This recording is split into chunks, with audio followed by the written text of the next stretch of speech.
Oh, it is. So Jai Meher Baba, Avatar Meher Baba Ki Jai.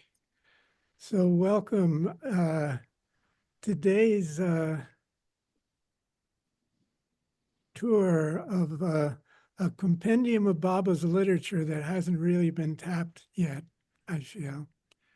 And it has to do, well, the title is The Avatar Announces the Age of Intuition.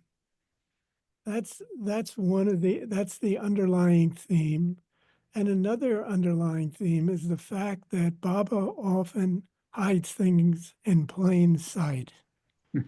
So we're going to see a number of things that have been present, but not really fully appreciated for the value they have by the Baba world in general, I would say. And the avatar announcing the age of intuition is actually interesting in the context that he did it, because it's not an announcement like the New Life with all sorts of preparation. It was when Elizabeth and Norina were asked by Baba to start up a journal that was no longer being published in the fall of 38, they of course agreed. But then they said, Baba, unless you contribute to it, who's going to read it? And so he agreed to contribute an article. And the first article that he contributed was titled Avatar. And in the Discourses, it's in the 7th edition, it's on page 266. But in terms of the first discourse that appeared, it was Avatar. And it's a general description of the role of the avatar in the context of the hierarchy, spiritual, 56 realized souls, as well as Mazub's. It describes everything in terms of his role. But then there is one paragraph that is, and I'm just going to pull it up. Avatar, everyone can see that? Yeah. Avataric periods are like the springtide of creation. They bring a new release of power, a new awakening of consciousness, a new experience of life, not merely for a few, but for all. Qualities of energy and awareness which had been used and enjoyed by only a few advanced souls are made available for all humanity. Life as a whole is stepped up to a higher level of consciousness, is geared to a new rate of energy. The transition from sensation to reason was one such step. The transition from reason to intuition will be another. So that is the only item, that last sentence, that stands out as unique to this Advent. And the announcement that we are now moving into an age of intuition from an age of reason. And also Adi Keirani, Rosalie, how did he say it? Meher Baba told Adi Keirani, as avatar, he brought us from sensation, and the perfection of sensation is reason. Now he's bringing us from reason, perfecting it with intuition. That's what Baba said. So we're in a transition, and whatever it's worth. I mean, I just had the feeling that in the world today, when we try to apply reason and logic to the world situation, it just doesn't seem to work. And the net effect of our reasoning minds trying to understand what's going on is to bring the disruption of the external world into our own hearts, and it creates disquietude in us. And the move to intuition we'll be discussing here seems to be a move to looking inward rather than outward. So that to the degree that we can establish calm, mental calm, or an inner calm in the heart, it transforms our experience of the external. Because, and we know, and what we'll talk about more, but basically, Baba, from his perspective as the being of all beings, the only true existence, everything that goes on from his perspective is perfect, in perfect balance. We don't experience that, but that is his experience. So that the degree that we can go inward and leave the external to him and do what we need to do, we play out our sanskaras, but the promise is that by surrendering our activities and our thoughts, our feelings, everything to Baba, the more we do that, the more we free ourselves of our individual I taking responsibility for its own actions. So this age of intuition is introducing a time when the individual spirit will be empowered by the stir, and this is a quote from the stir that Baba is doing in the intuition of all humanity and in the stir he's giving to creation. It's not just an outward stir in terms of events, it's more importantly an inward stir. And so when that article, the Avatar, was first published, Baba also asked Norina to contribute. And the initial contributions she made in preparation for the first issues were articles about tours she made with Baba in India, where he had asked her to note down the impressions. And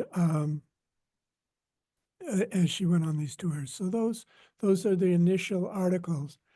But in that, from the beginning, Baba refers, and just let me see if I can, I don't have that quote ready. But basically, Baba said in an article called From My Notes later on, he said that, actually, I'll bring it up. Can you pull up? Let me just pull it up because I should quote it direct.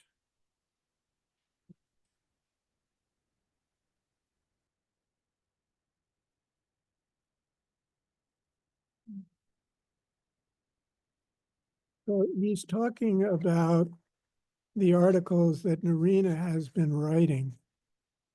And he says, this is in the second part of a two-part article.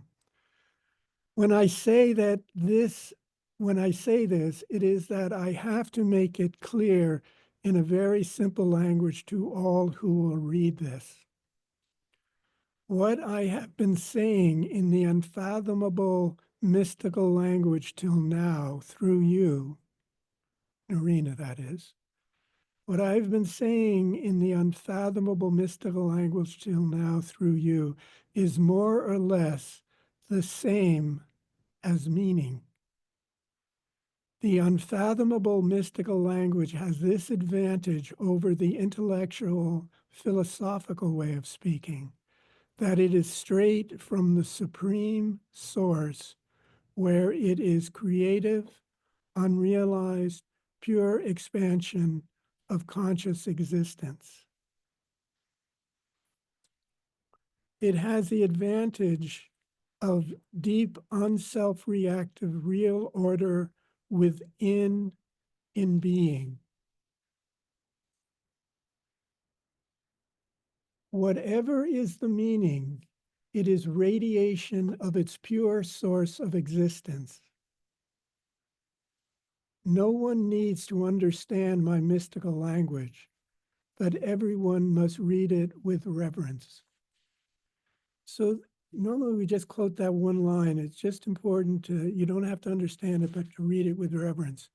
But what the prior is so important because he's emphasizing that it's the source. It's not the meaning, it's not the words, it's the source from which this comes from. And in other places, he describes Norina lifelong from an early age, heard a voice or heard something within that she took to be God's voice. Went through the play and the miracle where she, for 1,000+ performances, she played a statue for 2 acts and communed actually with Mary, she felt. And later she had, as I say, an ongoing inner dialogue with what she took to be God. And in 1931, when she met Baba, she wasn't interested at all in meeting him, but when she met him, she just broke down. It was an immediate recognition of who Baba was. And she, actually, Rosie, you can say that when she met him and went to the other room. Oh, she fell at his feet weeping and knowing that he was the Christ. And she was very emotional about it.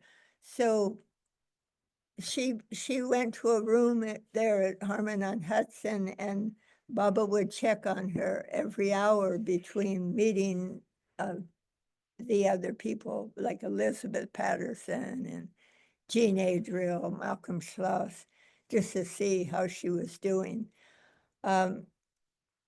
Then later, when she left, she wrote Baba an incredible letter saying, "Is it you that I've been hearing, this voice I've been hearing? Is it you? Is it the same? Is it you?" And he wrote her back and said, "Yes, that is my voice. It is me, but don't share it with anyone yet. Don't share it with anyone." That was in the fall of 1931, his first time in the United States. So we actually, if you want later, I can show you one of the letters that refers to that. And also Baba asked her that while what he described through her intuition, she was contacting the impersonal God, but he wanted Norina to find him personally as well. So in the intervening years between 31 and the Gnostic period, just prior to the Gnostic period, her husband, Georg Matchabelli, passed away. So with the proceeds of the company, she actually funded the Nasrak ashram, as I understand it. And she was placed in charge of, kind of administratively looking after things, which was a difficult position to be in. I always was struck with Baba said about the Gnostic period, there was really only one rule, and that was to get along with one another, to be harmonious. And of course, he took people of opposite character and put them together on a task. So it was a real work to maintain harmony. And anyway, at the end of that period, comes the blue bus and this request them to start this journal. And so one of the things that really struck me when I read that, the importance of the source, had to do with, in my studies of Vedic literature in Sanskrit, it was impressed to me that when the Vedas and various things, they were cognized by rishis. And the rishis had an experience in the transcendent. And when they gave voice to that experience, there was what was called in Sanskrit the name-form correspondence, so that the vibrations, Sanskrit, all languages have a name-form correspondence at that very point where the sounds emerge from the transcendent. But the farther you go out into the gross sphere, the less that correspondence is maintained. Sanskrit is said to maintain it to a greater degree. And that was part of my studies because I was interested in the relationship between sound and silence. But the point was that the words of the Vedas were not the truth. They're signposts. They point. As you go back, they point, they take you to the source. And it's really only the source that is true. And it struck me as this is similar to the way Baba is describing the mystical language, because he's saying what's important is the source, not the meaning. And he also emphasized that it's important of the rhythm, and that's also important in the recitation of Sanskrit. Now, why all the Sanskrit? Well, the other thing about the Blue Bus Tour, it lasted 3 years. And at the end of the Blue Bus Tour, Baba, it was in December of 1941. 40. Elizabeth, Norina, and Nadine had been sent back to America, and Norina had been starting giving these thought transmission talks. And, oops, wrong one. And she had been starting to give these thought transmission talks. And Baba had told her, actually had told all of the Mandali in the beginning of 41. And it was interesting, in the beginning of 41, on January 9th, Baba came out with the 7 realities, which is an overview of the underlying principles of all spirituality and religious thought. And so when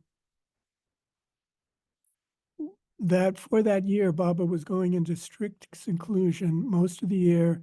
He said it was the most spiritually significant year of his advent, and that on August 1st, he would break his silence inwardly. He would speak the word inwardly on August 1st, and then he would be in, again, even stricter seclusion, and then break his silence on his birthday in 42.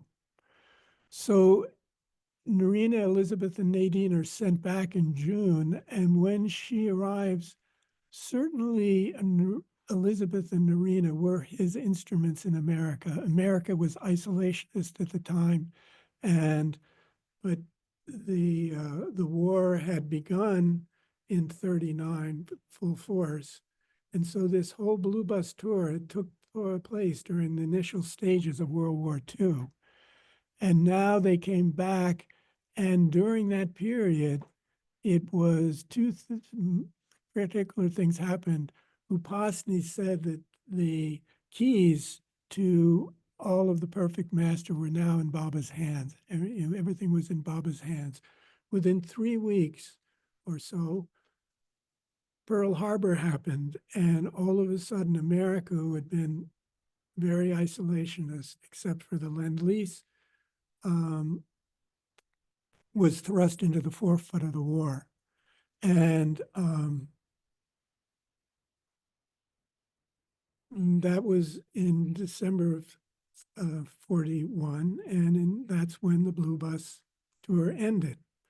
And this is what happened on the return. This is from Lord Mayor. For their return journey to Mehrabad, Baba sent Sarosh to come to Darwar and drive the Blue Bus to Ahmednagar. The group left on Thursday, 27th November 1941, and spent the night in a dak bungalow at Satara. There, Baba spelled out to Sarosh in front of Chanji, Nilu, and Vishnu, "This is the last journey of the Blue Bus. You are very lucky to drive myself and the Mandali in this bus on its last trip. You were the one who had it built, and now it is you who are taking it on its final journey." This blue bus is like the chariot of Krishna, and after my manifestation, people will worship it. And when I initially read that, I was struck I immediately said, who was in the blue bus? And it was the Eastern and Western women Mandali. And I immediately thought of Baba raising the status of women during this Advent. It was later, after I got into reading the Mystical Life articles by Norina, that I realized that their nature, Baba said, it was her intuitive connection with the impersonal God that was the nature of the mystical language. And women, the feminine, is by nature intuitive. And so I was thinking that, well, Norina in particular, the women were in the blue bus, but Norina in particular, in writing these articles in the intuitive voice of the mystical language, was expressing not only her words, but the words of Baba. And so, in keeping with this unique experience of this being the onset of the age of intuition, Baba this time is his chariot, his blue bus, is in the midst of World War II. The battlefield is not just Kurukshetra in India, it's the whole world. And instead of having a dialogue between Krishna and Arjuna in the chariot, who are participating physically in the war, this time the conversation is between Norina and Baba, where both voices are in her own intuitive conscious awareness. It's a real demonstration of the power of the intuitive voice as opposed to the intellectual reasoning voice. And the other thing is, you think, Sanskrit sounds, it's very special, very special. Well, in this Advent, Baba chose English, but the mystical language is in English, but it's in English in a different way. And our use of English is very much tied to the reasoning, understanding mind, where we strive to understand, and once we understand, we feel better. It's much better, easier to live life when we feel we understand everything.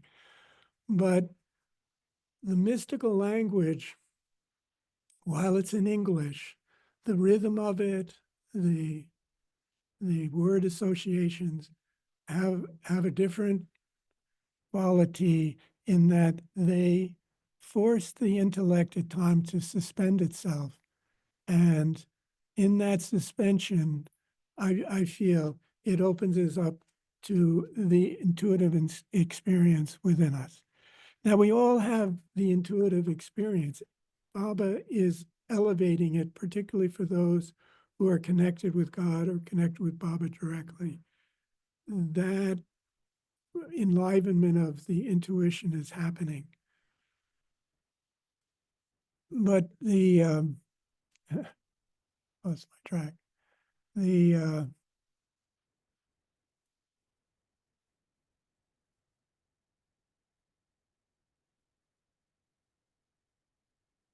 Oh, let's see. Let me get back to the people here. Let's see. Okay, back to reality. So, so the experience of the mystical language articles is to, I feel, an avenue for enlivening the intuitive voice and experiencing, and actually Baba says the mystical language in I And Rosalie, I always turn to Rosalie. This mystical language is in I the experience of God. So again, that relates to the source that it comes from. And so it's an opportunity to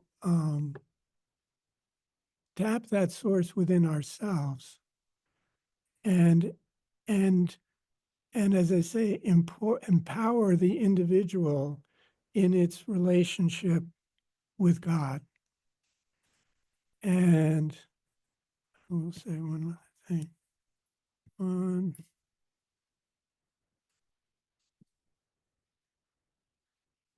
So this is a quote from the Intimate Talks of the Master.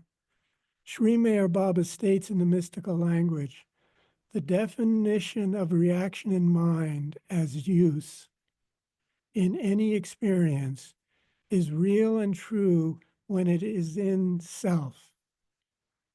All else is untrue, unreal. Anyone who is in being reactive to I impersonal is use of me direct.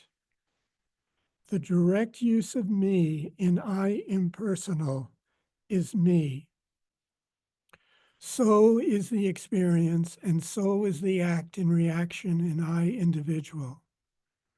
More is absolutely unnecessary to say, as in use in I is all and order impersonal, that in I individual is the self in will.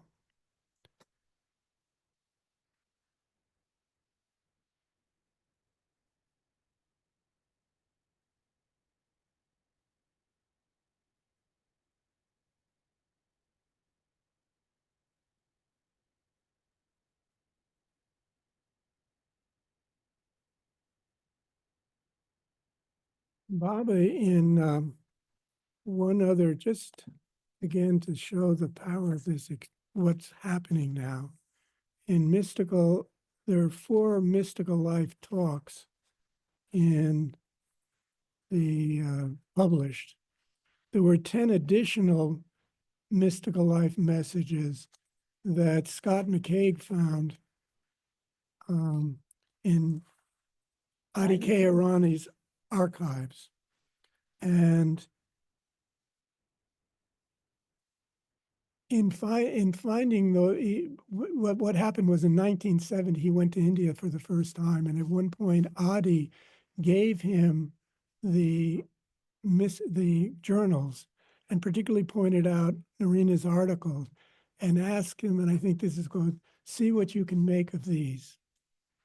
Now, he was familiar with them. He wrote a foreword to the Fragments of a Spiritual Diary, which was published in a book called Norina's Gift, as well as the 40 Messages. And so he was familiar with them, but he asked Scott to do that. Scott ended up doing a self-study PhD in Norina's messages. And in the course of the research, he talked with Kitty Davey, and Kitty commented that they were had a hard time understanding these words of Norina's articles, and they being Rano Gailey and Nadine and herself and others maybe that typed up these articles for publication. And they said, Norina's first language isn't English, it's Italian. Maybe we should work on the language. And Baba told them, and Kitty reported, Baba said, you are as children. These will be appreciated in the future. Don't change a single word. And so that again reminded me of the Sanskrit, where every word, the sequence, the sounds, the rhythm is significant. And just the idea that what's important is not the meaning, but it's the rhythm. And the source from which they come.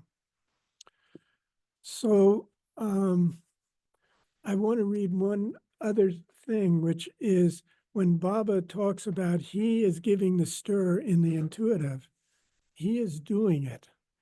And this is the second Mystical Life message that was published. And it has to do with, at one point, Baba says, let's see, no one can reach this state unless he has surrendered in full in I, the head and the heart, as usual self in experience. That cannot be done without the help of one who is right in knowing, real in his selfless reaction, and pure in his aim to help out from the dual state of individual intellectual ignorance. Remember that I have come not to teach, but to awaken. What is the meaning of this? It means exactly this, what is so individually important, and that is to self-realize in this mind which is finite, the divine state of non-reaction, and that is mental calm. Unessential and unnecessary is the act of self-realizing when I am in the human body. That is to say, no one needs to go any further in his own individual effort to self-conscious realize the divine existence within. No one needs to make further studies about the mind and its reactions. Psychology is of no more use. It is no more of use to take up the subject of creation and its dual finite order of making life a trial, a quest. The demon that is in men is the dual order in thought, creating continuous reaction. That is the demon. That is the double-headed eye that is creating so much trouble in everyone. And it goes on. But so it is Baba that is doing the work. And it's during this Blue Bus tour that Baba begins talking about his manifestation more. And he actually was interesting, the question of in plain sight. There was actually an interview Baba did with an Associated Press reporter back in 1936. They were on a ship, and the reporter had met him before, and this is in Lord Mayor, and he asked to the Mandali if he could see Baba, and Baba was in seclusion, but Baba agreed. And there was a discussion one day, and then the following day he got to ask questions. And one that he asked was, or the sequence that he asked was,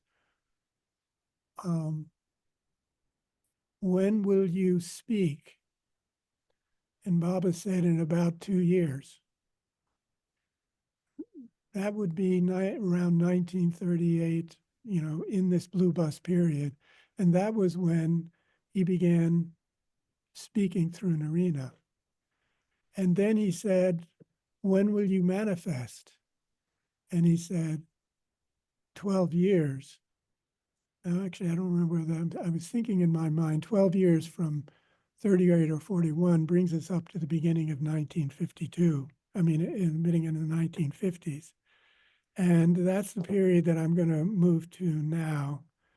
And that's Baba's life messages. And this is the life's, I always say messages, but it's the life circulars. Baba had issued New Life circulars during the New Life period, but at the close of Manonash and the New Life, that took place on February 6th. Manonash also ended on the 31st of January when Baba threw that scrap of paper with written on it, the rites and rituals of all original worlds. Baba tore that up and threw it in the Duni fire. And also the Manonasha courses of the destruction of the mind. Well, on the 6th, Baba issues the first life circular. And I'm just going to read a few highlights from it. It starts out, and following on the previous thing about I come not to teach but to awaken, and Baba doing everything. God is everywhere and does everything. God is within us and knows everything. God is without us and sees everything. God is beyond us and is everything.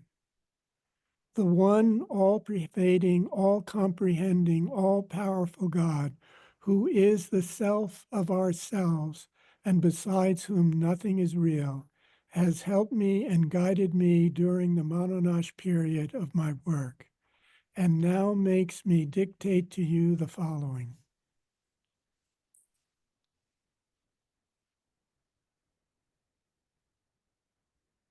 In this, for the last 4 months, according to ordinary human standards, and by ways and means known to me, I have tried my utmost for the achievement of Mononash, and I can say in all truth that I feel satisfied with the work done. This satisfaction is due to the feeling I have of having regained my old life Meher Baba state, yet retaining my new life ordinary state.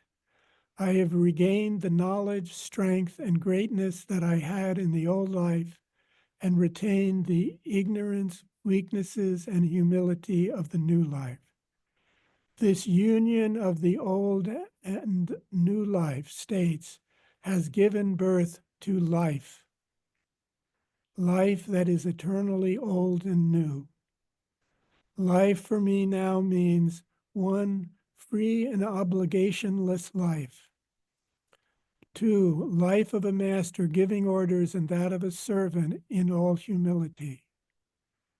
3, the feeling of absolute conviction that we are all eternally one, indivisible, and infinite in essence, and with it a feeling of separateness from the real omnipresent self through ignorance.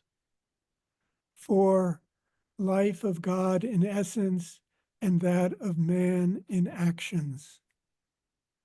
5, life of strength born of inherent knowledge of oneness and of weakness born of binding desires. My efforts for Mononash have been positive, and the results of Mononash will be positive. But the actual concrete manifestation of this result, I leave entirely to the divine sanction. Where, how, and when the result will be, I leave entirely to the divine decree. It may be at any moment, hour, month, year, or age. I feel that it will be a sudden coming and a becoming of the essence of all love, unity, realization, revelation, and illumination in all its varying degrees for me, and for those connected with me. Although the Mononash is work done fully and completely, and the result must and will definitely come 100% to my satisfaction, I now give freedom to each and all who are connected with me to choose what manner of life they henceforth wish to live. They are free either to live with me and, of course, obey my orders, or to live away from me and obey my orders, to lead the life I tell them to lead, or to lead their own lives in any way they please.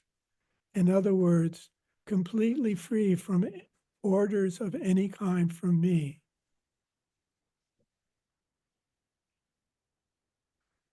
No matter what choice he makes, everyone shall share when the real freedom comes at any moment by the grace of God.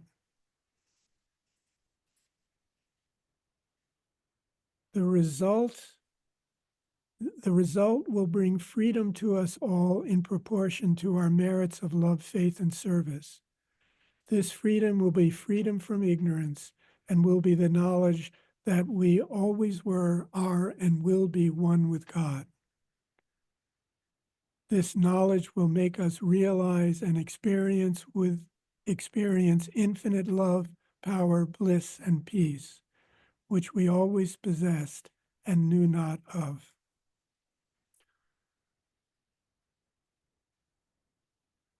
So these are all on the Trust website under Books by Meher Baba.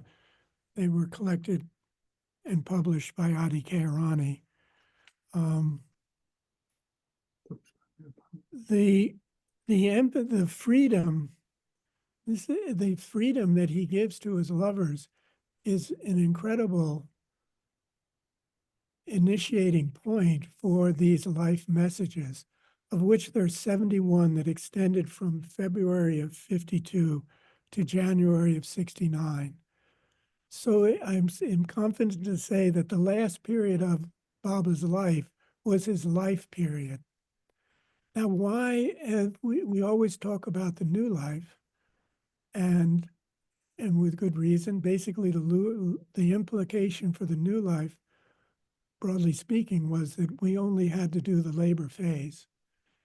And we'll get to the complicated free life where that and a few other things are mentioned. But this freedom to live our life even as we choose without regard to Baba's orders. What do we look to? Why would he do such a thing? To me, it harkens back to the Blue Bus Tour, that most significant year of his advent, the summation of it, and the role of intuition that is coming to the fore in this age of intuition, where we are perfecting our reason. We are always going to, the ages of sensation, reason, and intuition, we always function on the level of sensation as well as reason, but now increasingly in intuition. And to me, the life period, Baba is bringing to the fore the significant change that's taking place in the move to intuition. And how significant this is underlined in circular number 3, when Baba says, God's blessing and my love to you all on this, my first real birthday.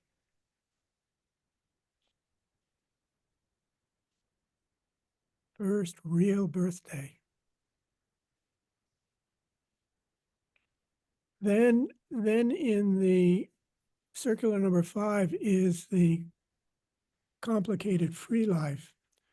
And there's 3 parts to it. The second part, I'll read some. My message today to those who love me and believe in my life is that in order to escape this cosmic illusion and to realize and attain the supreme reality, we must abide by the following.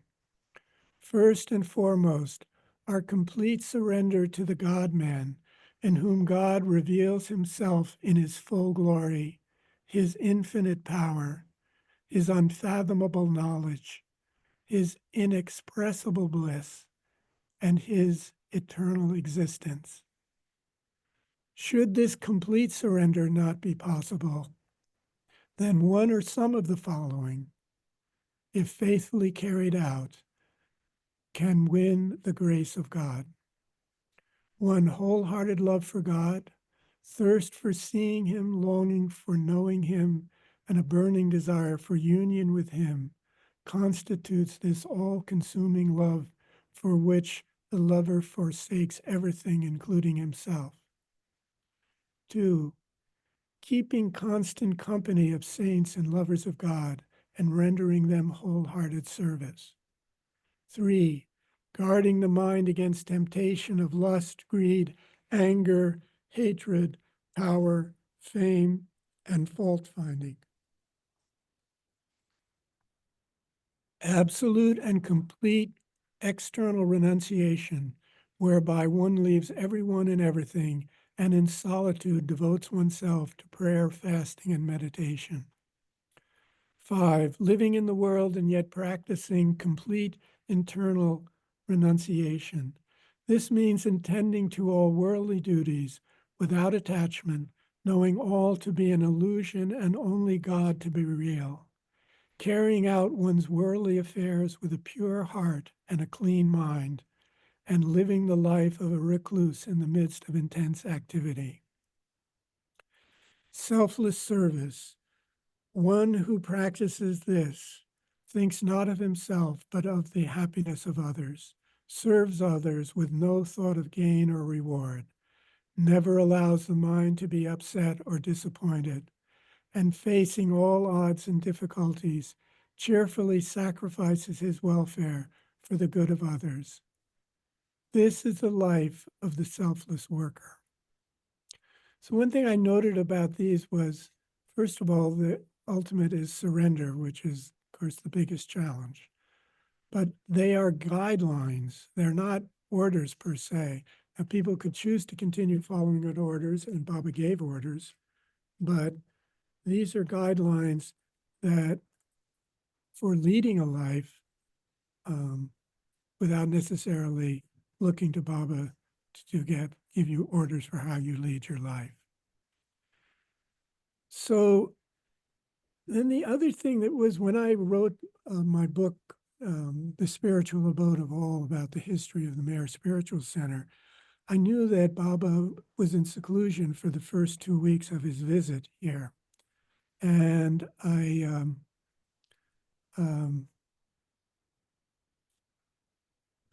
thought, well, Baba, wanted to make himself at home at the center for his own purposes with his close women disciple, Mara, and a few other Western disciples.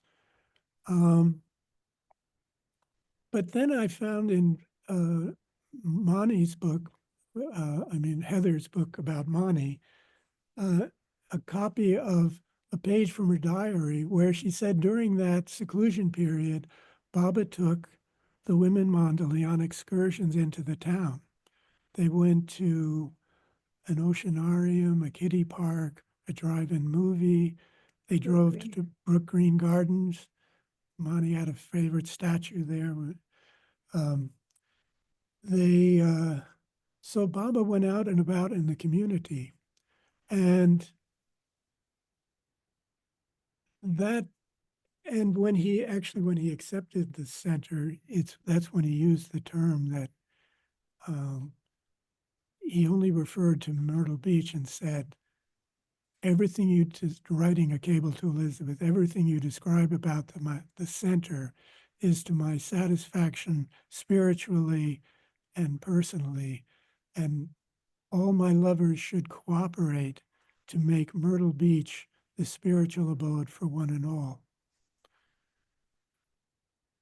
So then it was in 1922 that Jamie and Zoe Newell were asked to research the history of the center, and they did a video, and they came across a letter from Elizabeth just written to Baba just before the Manonash period began, where she said that everything was in readiness for his visit, the money, the facilities. And Baba wrote back how pleased he was and that he would be coming around April, and requested that and he didn't say Manonash, but he described the period from October 16th to February 16th, which was the Manonash period. In order to complete that work for the benefit of the West, it was important that he be in seclusion for the first 2 weeks of his visit. Well, I had to go back and now research because I didn't have that connection. That's how I went back and started looking at the life messages and Manonash. And again, talking about in plain sight, this is what really did it for me, because I first came to Myrtle Beach in 1962, my family moved to Briarcliff. And going back a little bit farther because it's germane to what I'm about to read, when I was 5 in 1949, my mother, after rationing, was now able to go several towns over to a Quaker silent meeting. I was 5, and after Sunday school, we'd go into this big room and sit in silence. And that silence was everything to me. It was in my 30s, talking to my brother, that he said, oh, people would get up and read a prayer or sing a prayer or a song or whatever. I never heard any of that. And when I came to Myrtle Beach, I had had a long practice that I'd like to go out in the woods and just be quiet or whatever nature setting. So when we lived in Briarcliff, I used to have a couple of spots, including going down the beach and over the dunes, not realizing or thinking that I was going on the center, but I was going on the center and just sitting in silence there.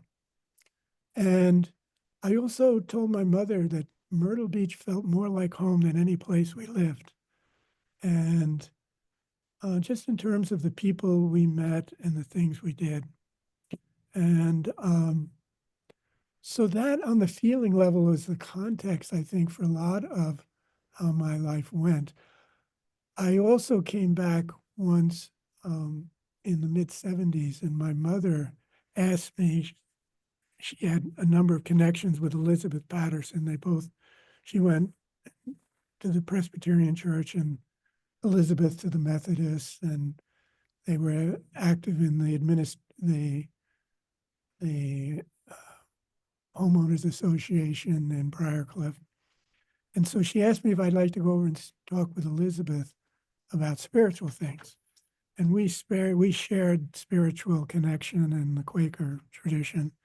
So I went, and I ended up spending 3 hours talking with Elizabeth on the porch of Del Ruba. And when she asked about what I did, I told her that I practiced meditation. And I'm sure with no forethought, she just said, oh, meditation, there's no love in it. And she couldn't have said anything that was a more powerful hook, because that was exactly why I was practicing meditation. I felt in the connectedness of that going back to that silent meeting, Quaker meeting, but it just in silence, you establish a connection with things on a deeper level. And so I was wanting to increase my capacity for love. And so she started talking about, in our conversation, because I inherently respected her viewpoint. And so I said, well, I understand it's an impersonal meditation. And so we're going along with it. And she begins telling me all these stories of her trips with Baba where he is contacting mus and advanced souls. And, she's telling me the story of one in Calcutta in the public restrooms downstairs who lives off cigarette butts, and one who was a businessman who, when Baba bowed down to him, couldn't understand, just all these various impressions. And I said, well, I have friends, we're very spiritually minded, or we practice our religion to some degree or whatever. But she kept coming back with this phrase, and that there's no love in it. So the result was that while I continued in my connection with Maharishi and the TM movement, from then on, I always was look my walking papers. I say was, okay, where's the love in it? And the thing that I really came out of realizing from that was that organizations are a conceptual framework that you create an organization that serves people's needs. People are attracted to it because it has this vision statement or these rules or this, that, and the other. But it's of the mind.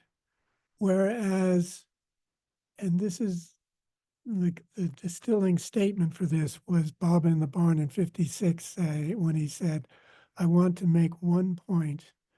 I want to emphasize one point. It's the same point I made in Andhra, which of course was Baba's, he referred to it as the mind. It's the same point, and it's that I don't need centers. My center is in the heart of my lovers. Anyone who loves me in their heart is my center. So that's the one point. But then he says, secondarily, for those who want to spread my message of love and truth, it's good to have a central office and to have a group head. And then he says, like Mayor Spiritual Center, which stretches for many miles. And then lastly, but it's important to be cooperative, tolerant, and not try to win over other members. And that to me was points 1 and 2 was what is important is our heart. But we're social beings, so we have organizations. So Baba addresses that need.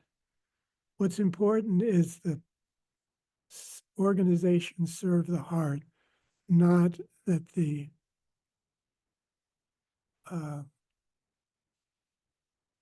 just realized I had this. Not that the I was trying to get back to the video.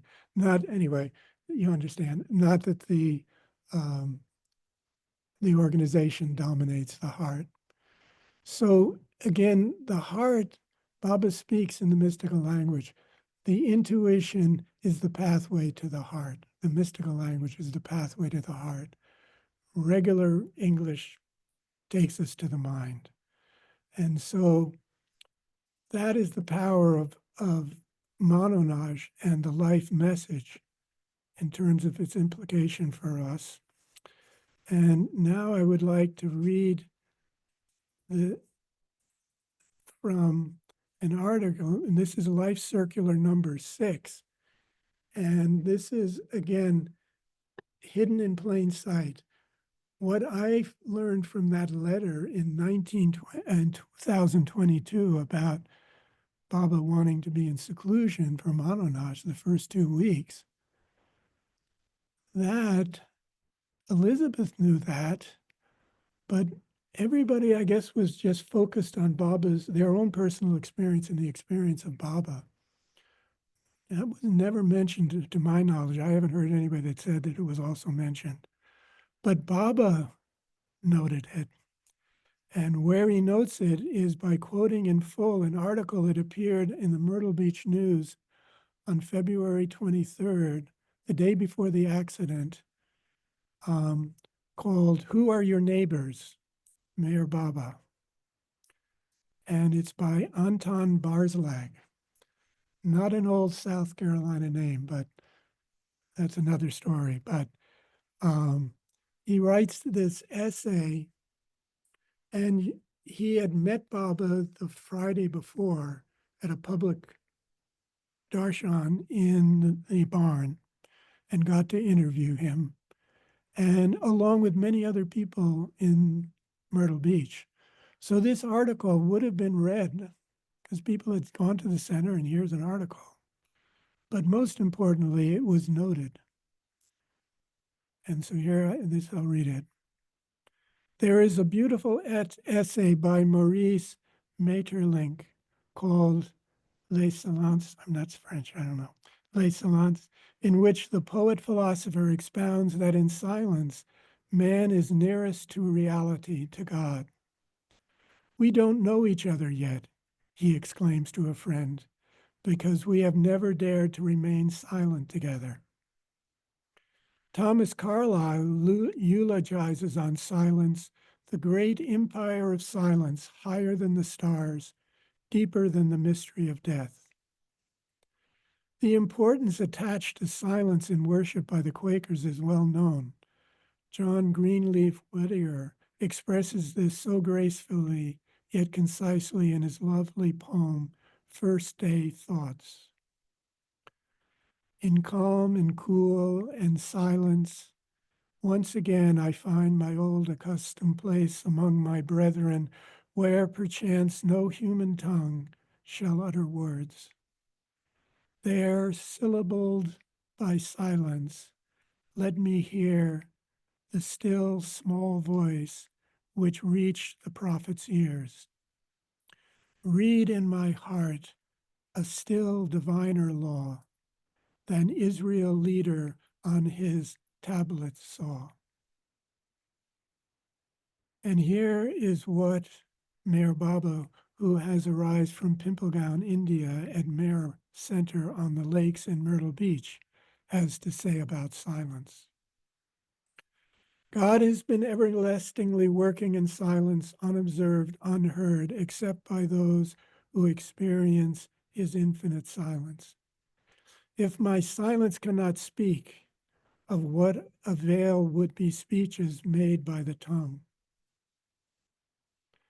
The very moment when he thinks my speaking would be heard universally, God will make me break my silence. Mayor Baba has been in silence for many years, 27 we are told, and still is. Though he feels that he has been successful in his efforts for the achievement of mononash, the annihilation of the mind, in other words, the losing of oneself in order to find one's self, the time has not come yet to break his silence. Mayor Baba leaves the manifestation of the result entirely to the divine decree. It may be at any moment, age, year, or age, but he feels that the result of his work must bear fruit sooner or later. It will bring freedom to all, freedom from ignorance, and it will be the knowledge that everything is one with God, entailing infinite love, power, bliss, and peace, which we always possessed without realizing it. This, as far as we gather from our smattering on the subject, is the quintessence of Mayor Baba's message.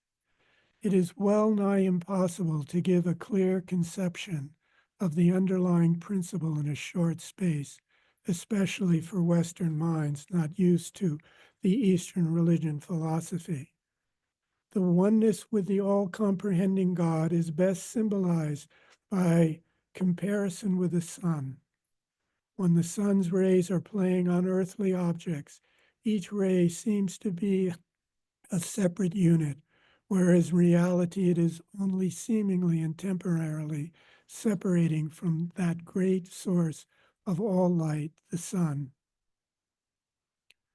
When reading the booklet and pamphlet graciously presented to the visitors of the Mayor Baba Center last Friday, those who are acquainted with the great Hindu epic, the Mahabharata, will recollect the Upanishad of the Bhagavad Gita.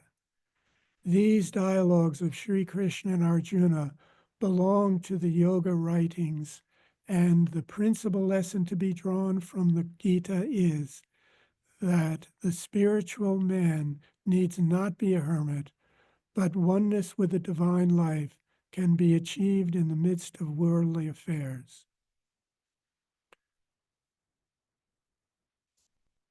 That's the end of the article. I was struck by two things this time.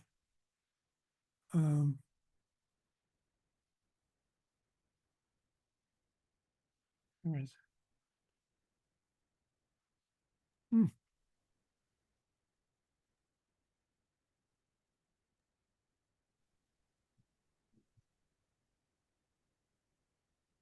Syllabled by silence.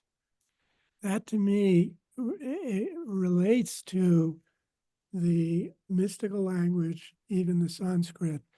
It's in the silence of the impersonal God, the perfect silence of pure being, that becomes the syllables of Sanskrit or the mystical language. And the words aren't necessary. They're a help, but it's the silence. And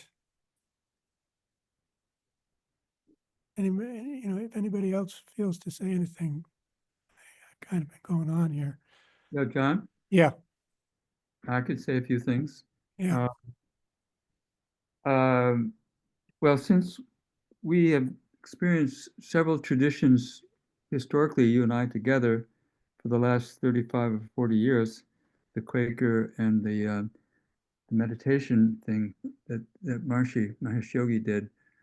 When you combine those together, it gives a first of all, it the experience of the impersonal God, that one experiences in the deep state of samadhi and transcending, it gives a purification to the whole nervous system that allows the sanskaras to be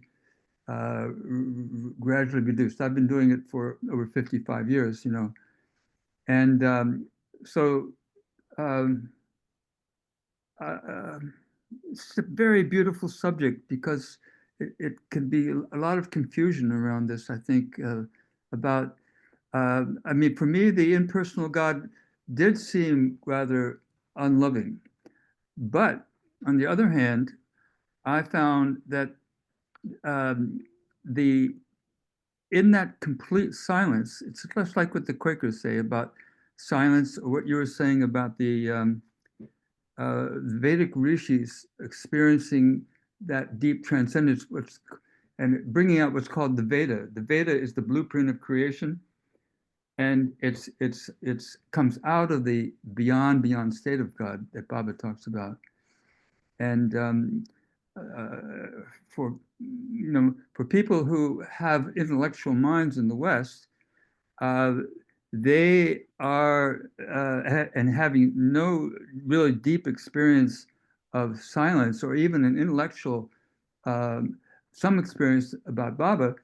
These people like to build upon what is familiar to them. Like I have a friend who's an architect, and she is a Vedic architect, and so she, I talked to her about the structure of creation, because that is something that can be comprehended by people who've studied cosmology today, for example, because of the big telescope that's up there that's giving a lot of controversy about the Big Bang theory. So these are subjects that are Michael LePage did a whole half an hour thing about Baba had said about the origins of the universe and so forth. So you have to speak to people on terms that they are familiar with. Most people have not, any clue that the Avatar is back. I just went to a church this morning with my architect friend, and they basically shout out loud. They have a rock and roll band, and this is what they are familiar with. These are very simple people, in local towns around here in Iowa.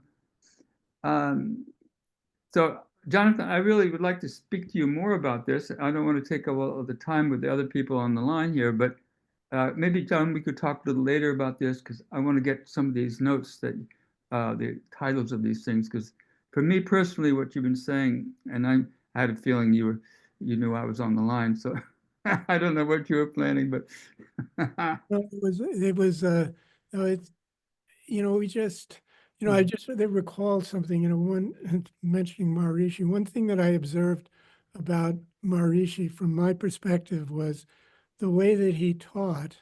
Two things I'll say. An Indian friend of mine who became a teacher of meditation in Rishikesh, when he went to kind of challenge Maharishi, I don't know whether you remember whether he directly asked Maharishi how many followers he had. Maharishi said, "I don't have any followers. I teach people to follow their own progress." And and exactly, yeah. and one of the things I observed about Maharishi was in my wording, he posited wholeness. He would we see things partially, but we know from God's ever-present promise that everything is in perfection. And so he so when we look for wholeness or look for harmony, we help to create it. The pathway opens up to that because God wants us to experience that. And that, in terms of that to me is the importance of this intuitive stir that Baba has achieved by virtue of Manonaj and by basically, saying, okay, I've been with you all these years, and it's like, okay, let's do it on our own. Let's go on our own and do it. However you feel to choose. He's giving choice. It's the empowerment of the individual choice, and it was interesting because in 52, when Baba came back from the accident, which was the taking on the suffering of the Western world and whatnot, but he wrote about the charter, started writing the charter for the Sufism reoriented, and he defined the sphere of influence, or whatever you want to call it, for the center, which is its role was basically above any ism, just a place of universality, a place of experience. Whereas the Sufis had a hierarchical organization with a clear leader, and their role was to point out to other spiritual organizations and religions that all have a source in one common God. And so he asked them to find their organization someplace else. But the point was, he was creating a clear distinction between the two. But there was difficulty still between the Monday night meeting and the Sufism reoriented in New York. And so in 56, he brought them together. He wanted to have a meeting to kind of iron out the difficulties. And it's interesting that on the day that the meeting was going to be on a Saturday, the 28th, but it was postponed to the Sunday. But Baba, when he first arrived, said that he wanted to have a meeting, silent meditation in the barn on the night of the 28th. So after coming back from Brookgreen, they had that meeting. And the instruction was that they were just to sit on the floor, and Baba was sat in the front, and they were just to look at Baba. Other details of it was supposed to be private, so and whatever, that was the main thing. And at one point, the next day, Baba took them all down to the beach to collect shells for Mara. So you have the silence the night before, and then a reminder of Mara, the pure love for the beloved, acknowledging her role. And then they come to the barn, and then he has that discussion where again he says, I want to make one point. It's a great thing. The whole discussion is in Lord Mayher and also Kitty's book. But I'm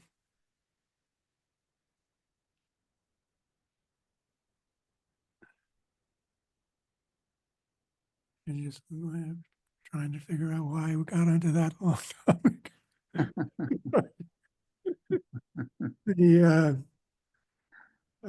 I know what it was. But still, there was difficulty between those two groups. And in 1958, when Baba came, he said, this is a private meeting.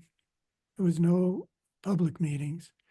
And he says, this will be an opportunity for personal solace with me and to experience my suffering. And in recent periods, I've been wondering to what extent Baba, in the life period, giving us the freedom to take responsibility for our own inner life through what he's all done to empower that through his work throughout his advent. And yet we still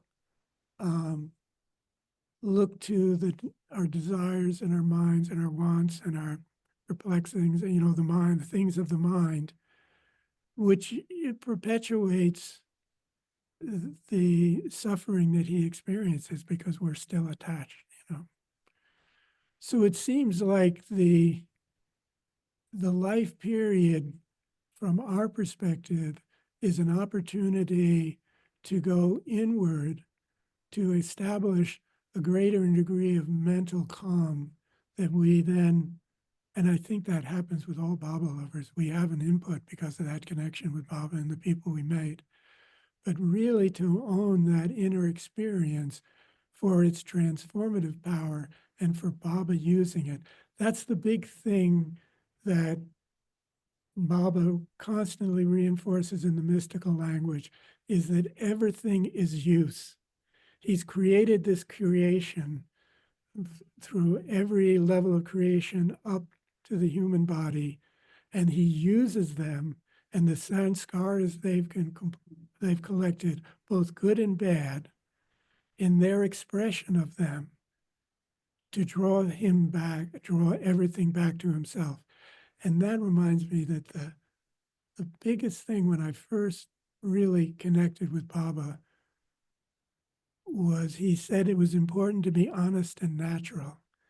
And I said, wow, having been fancied myself as a good boy and always trying to do the right thing and not do the wrong thing, that's very much a mental operation that creates a lot of worry, guilt, and anxiety. And Baba in the messages says he makes use, get that one of the on war. I enjoy making war. I think it's do you remember who that is? But God in use. I think it is, yeah. He makes use of everything that we do, particularly if we're being honest and natural. Honest and natural comes from the heart. Intellectual judgment, self-judgment and everything, where we don't let ourselves do that, we become unnatural. And so he makes, in the use that he makes use of, is he's created us. And with our whole panoply of sanskaras that need to be played out, whether mentally or physically, but they play out. He uses those and can use them more and more to the degree that we are honest and natural in their expression. Because we don't know the consequences of everything. And in the highest expression of that, Bob, at the end of a mystical large article, utilize the divine in you, speaking of use. Baba says of himself, I rejoice in doing whatever I do. I rejoice in doing good. I rejoice in doing comfort. I rejoice in making war. I rejoice in making pain. I rejoice unselfish. To rejoice unselfish is to really realize unself-conscious in I as the individual that has to be conscious, the truth that is use of me. That's beautiful. That's beautiful, John. Anyway, how long did I talk? Thank you for listening. The truth that is use of me, what does it mean? That is The truth, the truth is that we use God, and we use ourselves, our own. Let me read it again, because that's one thing, as I said before, it means we take it in whatever way we individually take it. yeah. Yeah. So let me Go just ahead. read it. Sure.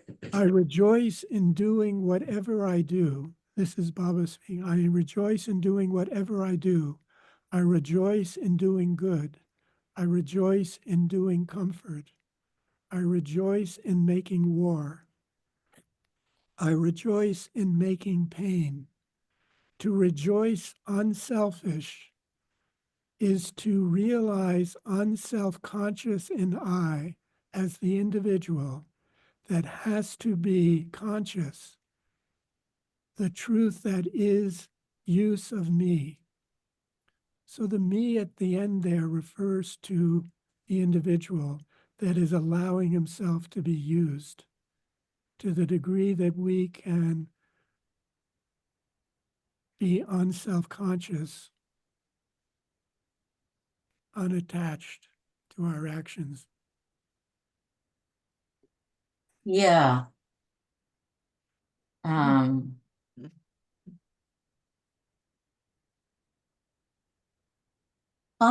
unself, I'm sorry, unconscious self that is on its way to becoming conscious of So self. it was unselfish, unself-conscious, unself-conscious. To rejoice unselfish is to realize unself-conscious in I, which means we lose the idea of our own I. But to rejoice unselfish is to realize unself-conscious in I as the individual that has to be conscious, the truth that is use of me. Yeah. I just Yes. realized this, Yeah. which you get on 10, number 14. Did you say the me refers to individual or Baba? It begins by Baba saying that he, and I close I rejoice in doing whatever I do.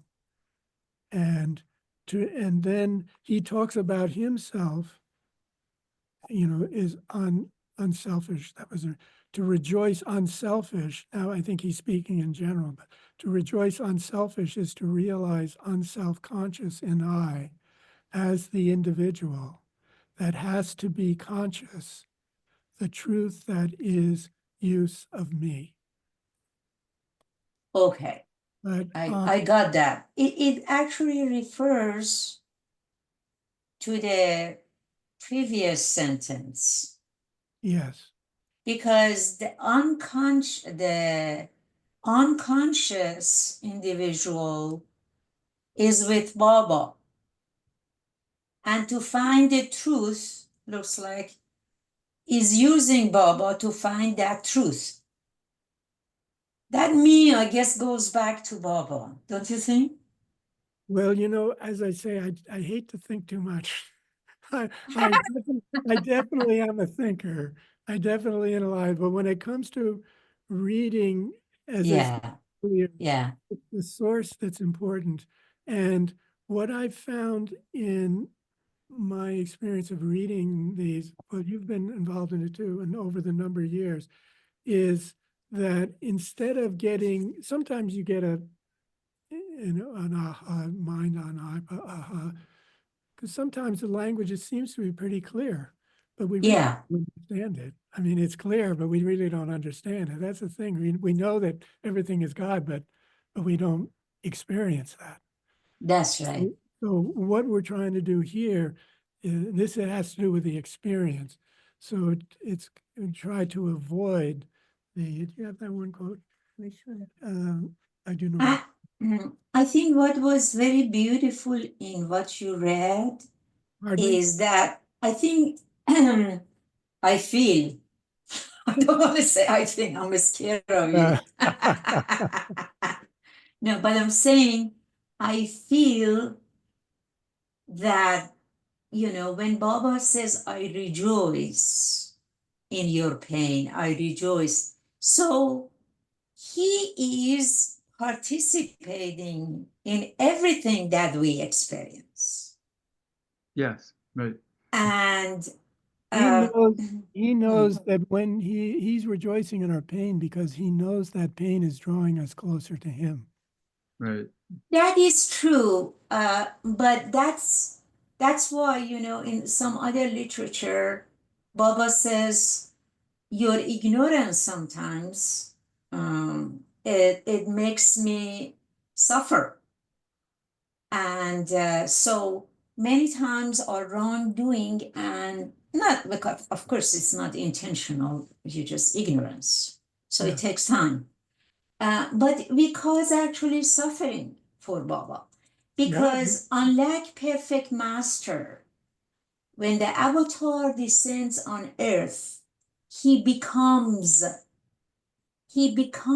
all this that we experience, whereas perfect master just acts. Baba explains that in God's Fixed Supplement. So Baba, the level of joy, rejoice, and suffering that avatar goes through, perhaps is the highest that could be there. So the sooner we get our act together, the better it will be for Avatar too, I think. But it's an ongoing thing for him, but the Yeah, beauty that's is true. that this is an end of a cycle. It's a tremendous opportunity, and we're still in the period of the 100 years as where he is as if physically present. So we've Yeah. got some real opportunity at this time. And one thing other that you said that reminded me about I wanted to say was, I came to Myrtle Beach in '62, and I had earlier experiences that I go back to. We were all seekers, but the thing is, I always said, well, I didn't know I had a connection with God or with Baba, but he knows. He knew. And in some ways, when we don't know, we become more free to serve his purposes. When we try to do something, particularly from the level of the mind, we kind of get get in the way of things. So I felt that whole time, because at first I thought, after I met Elizabeth, gee, why didn't I just stay around and get close to Baba? He was telling, but no, I was another decade or more, in the TM thing. But then I realized that was my sanskaras, but it also it allows us to cultivate the contribution that we're eventually making. And in that, and just one closing point. This is from there were 4 mystical language articles published, and 10 there were, some of which were scheduled for publication, but they didn't get published, that are in Adi's archives on the Trust website. And this one really struck me because of the nature of this individual path that Baba is empowering us each to, through our intuition. Oh, and the other thing I didn't read, but I'll just refer to it.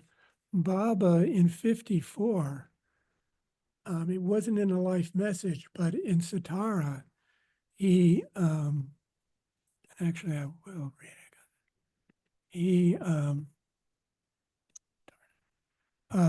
He talks about that there's no need for the external links, that what is important now is our internal links with God and with one another. Yeah, that's his last message on Alphabet Board. It's Yeah. very well known, and it's So unbelievable. it really underscores this empowerment. It comes through the freedom that Baba gives us in his life messages. And that freedom, where the mind isn't involved, judgment isn't involved. Where the heart is involved, the judgment doesn't happen. And so in the last of the 14 mystical life messages, there is this expression: do no more criticize the other one who in I is doing the show of self-realization in the way I am doing it in him or her. Be real in your thought. Be true to your own I, as self, as mind and being. Do in no way say I, and think of I indivisible as you. Do in no way see in I indivisible you as I as one, as human creature that is realized. Do no more criticize. What a word. And in terms of about being you, Rosalie would like to send, for the entertainment for this afternoon, these are 3 quotes taken from the Mystical Life messages that Scott McCaig, who did the PhD and extensive research on Norina's Mystical Life messages, he came up with the melody for the first one, and then we did the other 2. So here we go. Be you, be real, be one. Be you, be real, be one.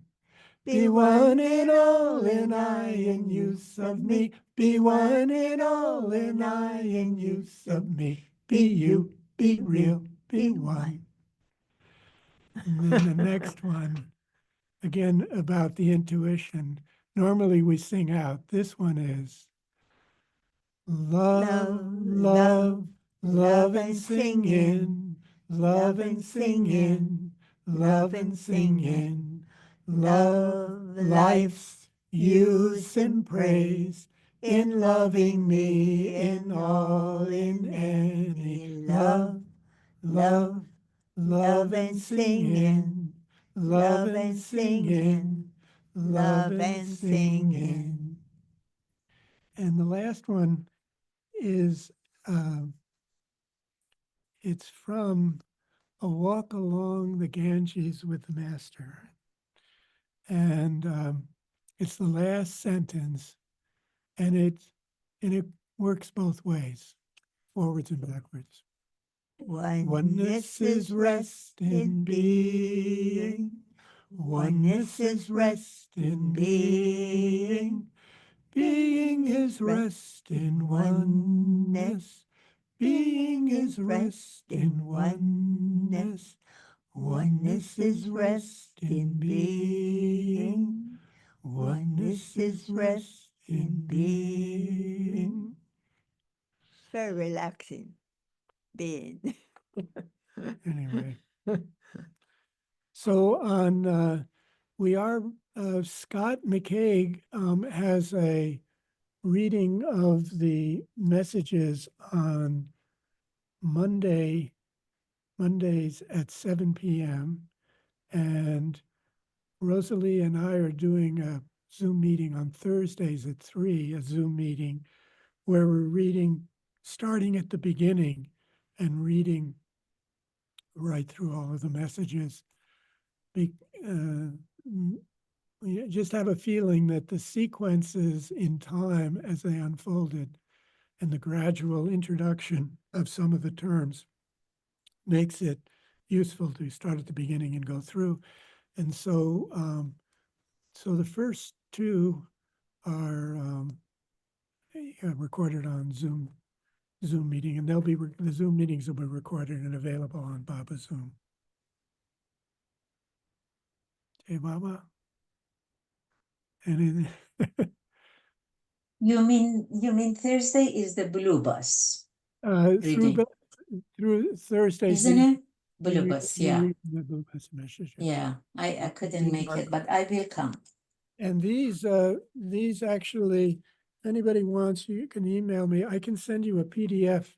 These are all of Norina's articles, and then these are the additional 10. I can send you them in either PDF or, in the case of the additional ones from the web, from Artie's archives, those are JPEGs, but you can print out a copy if you'd like to have a printed copy.